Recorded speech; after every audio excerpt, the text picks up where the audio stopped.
کلم چې قرباني کیږي خلک یو څاروی د بل څاروی په مخ کې رونیسي او ولالی کې یو بل ورته ګوري دا ظلم قطعا مکوئ نبی صلی الله علیه وسلم فرمایي ارحموا من فی الارض يرحمكم من فی السماء تاسو په دې ځمکې والو باندې رحم وکئ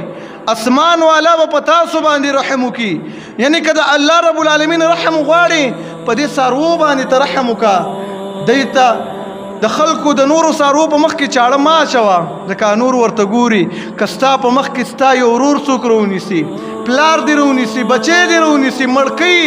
تا باندې په دغه ټیم کې څه تېرېږي دغه شانتي د دې څاروي حال هم دغه دی نو د هغې په مخ کې دا نور څاروي مه رانیسه چې د هغې په مخ کې حلالې